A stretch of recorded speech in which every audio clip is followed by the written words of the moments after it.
Suppose guys, अगर मैं आपसे कहूं कि एक ट्रेन जो कि डिपार्टिंग स्टेशन से बिल्कुल सही समय पे निकलती है, लेकिन थोड़ी देर बाद उसे जहां पहुंचना होता है वो वहां पहुंचती नहीं है।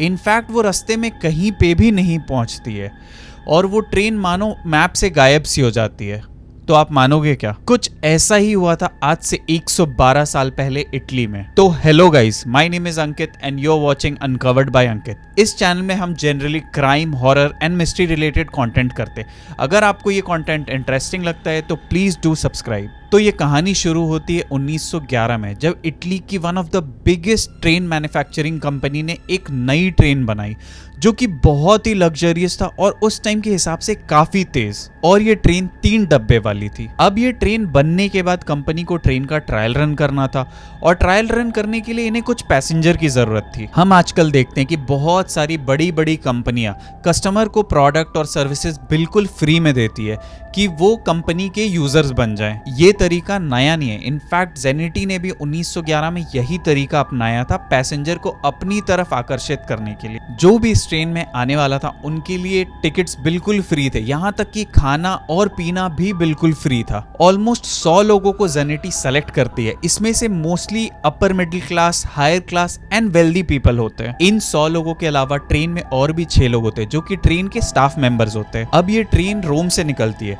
और ये ट्रेन का जो रूट होता है वो बहुत ही ब्यूटीफुल और सीनिक होता है और लोगों को देखने के लिए बहुत ही बड़े बड़े विंडोज भी लगाए जाते हैं जहां से वो बाहर का नजारा देख सकते हैं। अब इन्हीं ब्यूटीफुल लोकेशन में से एक लोकेशन था लोम्बार्डी माउंटेन। अब ये ट्रेन लोम्बार्डी माउंटेन्स होके जाने वाली थी, तो लोम्बार्डी माउंटेन से होके जाने के लिए इन्हें एक टनल से गुजरना पड़ता जो कि था लोम्बार्डी टनल। ये टनल लगभग हाफ अ माइल लंबी थी और 1911 में ऐसे टनल बहुत ही कम हुआ करते थे। इनफैक्ट उस समय में this tunnel was one of a kind. तो इवन पैसेंजर्स भी बहुत ही एक्साइटेड थे इस टनल को क्रॉस करने के लिए और लोम्बार्डी माउंटेन देखने के लिए। अब ये ट्रेन को रोम से निकले हुए काफी समय हो चुका था और लोम्बार्डी माउंटेन के बहुत ही करीब पहुंच चुकी थी और फाइनली सारे पैसेंजर जिसका वेट कर रहे थे लोम्बार्डी टनल भी आ चुका था। इस टनल में जाने से पहले बहुत लोगों ने जेनिटी ट्रेन को अपने अपने अलग अलग स्टेशन में देखे, प्लेटफॉर्म्स में देखे। क्योंकि ये ट्रेन नई थी तो इस टनल में जाने से पहले बहुत लोगों ने इस ट्रेन को नोटिस किया। बेसिकली अलग अलग प्लेटफॉर्म्स में, अलग अलग जगह में इस ट्रेन को देखा उन्होंने। फिर ये जेनिटी ट्रेन फाइनली टनल के अंदर जाती है जो आधा मील लंबा था, तो इसे दूसरे साइड से निकलने में बहुत ही ज्यादा समय नहीं लगना चाहिए था, पर काफी समय बीत चुका था और ट्रेन का दूसरे साइड से निकलने का कोई नामो निशान नहीं था।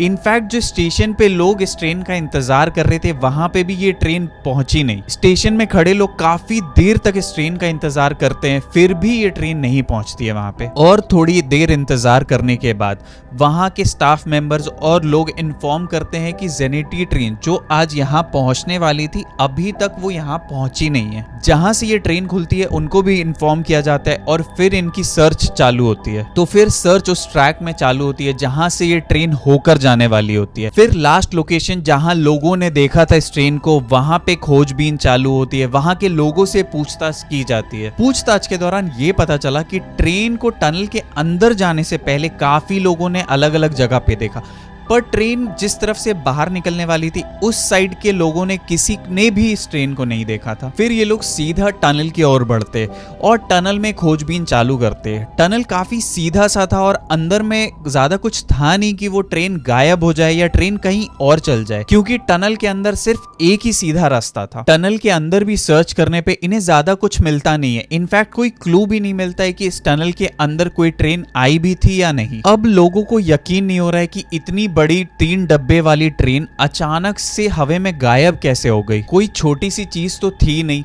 इनफैक्ट 3 डब्बे वाली 106 लोगों से भरी हुई ट्रेन थी। पर बहुत दिनों तक सर्च करने के बाद भी इन्हें ना ही कोई ट्रेन मिलती है, ना ही कोई सुराग मिलता है कि ट्रेन कहां हो सकता है। And nobody had any explanation और clue as to what really happened to the train. Search इसके बाद भी चल रही थी पर उसका कोई आउटकम नहीं निकल रहा था। अब कुछ समय बीतने के बाद 2 लोग बाहर आते हैं जो कि क्लेम करते हैं कि वो इस जेनिटी ट्रेन में थे जो कि रोम से शुरू हुई थी। अब इनमें से एक ने ये स्टोरी बताई कि अंदर के सारे लोग लोम्बार्डी टनल में जाने के लिए बहुत ही एक्साइटेड थे, पर ट्रेन जैसे जैसे लोम्बार्डी टनल के पास आई तो इन्होंने देखा कि टनल के अंदर से बहुत ही डेंस धुआं निकल रहा है, जो कि बहुत ही काला था और बहुत ही डेंस था।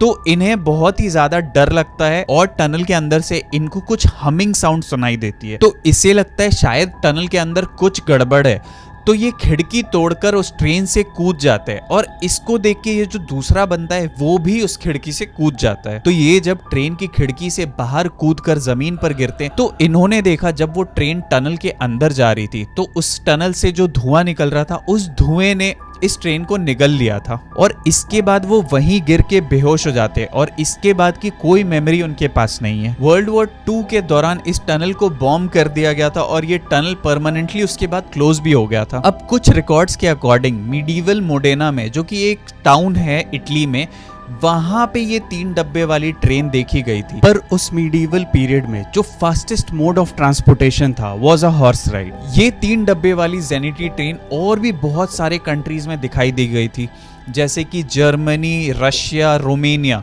और सब के सब अलग अलग वक्त पे। अब ये कहानी सिर्फ यहीं खत्म नहीं होती है। उस ट्रेन में से एक पैसेंजर की रिलेटिव वो अपने हिसाब से सर्च चालू करती है। अब सर्च करने पे इसे एक आर्काइव मिलता है। वो आर्काइव में इसे एक स्टोरी मिलती है जिसको देखकर और पढ़कर ये काफी परेशान हो जाती है। मेक्सिको में 1840 में 104 इटालियन लोग एक लोकल मेक्सिको के हॉस्पिटल में एडमिट होते और सब के सब थोड़ा मेंटली अनस्टेबल नजर आते हैं। वो लोग उस ईरा के हिसाब से कुछ अजीब से कपड़े पहने हुए थे, कुछ अजीब सी बातें कर रहे थे और सब के सब एक ही चीज बता रहे थे। वो 104 लोग यही स्टोरी बता रहे थे कि वो रोम से कोई एक ट्रेन में निकले थे और उसके बाद उन्हें याद नहीं कि उनके साथ क्या हुआ। इनफैक्ट इसमें से एक पैसेंजर ऐसा भी था जिसके पास एक सिगरेट बॉक्स था जो कि मैन्युफैक्चर हुआ था 1907 में और ये ट्रेन गायब हुई थी 1911 में और ये लोग मेक्सिको में थे 1840 में। तो I don't know how this was possible. और ये सिगरेट का पैकेट आज भी मेक्सिको के म्यूजियम में है। मेक्सिको के डॉक्टर और नर्स ने इन 104 इटालियन को बहुत ज्यादा सीरियसली नहीं लिया क्योंकि इनको लगा कि ये शायद 104 लोग थोड़े पागल है और दे वर क्रेजी। 1955 में ये ट्रेन यूक्रेन में देखा गया था। 1991 में ये ट्रेन क्राइमिया में देखा गया था। तो कहा जाता है कि इस ट्रेन ने किसी तरह शायद से टाइम ट्रैवल किया था और वो जो टनल था वो बेसिकली एक टाइम ट्रैवलिंग मशीन था, लाइक अ वोर्टेक्स, जिसके वजह से ये ट्रेन अलग अलग देशों में, अलग अलग जगह में, अलग अलग समय पे, कभी पास्ट में, कभी फ्यूचर में दिखाई देने लगा। So this was one of the unique case of time travel, पर इसका कोई कंक्लूसिव एविडेंस आज तक नहीं मिला है। तो वीडियो को यहीं पे क्लोज करते। अगर आपको ये वीडियो पसंद आया तो प्लीज ड्रॉप अ लाइक। अगर आपको ऐसे ही हॉरर और क्राइम रिलेटेड कंटेंट पसंद है तो आप चैनल को सब्सक्राइब कर सकते हैं। और आपको पता है इंडिया में भी एक रेलवे स्टेशन था जो 42 साल तक बंद पड़ा था। आप वो वीडियो आई बटन में जाके देख सकते हैं। Thank you and stay safe.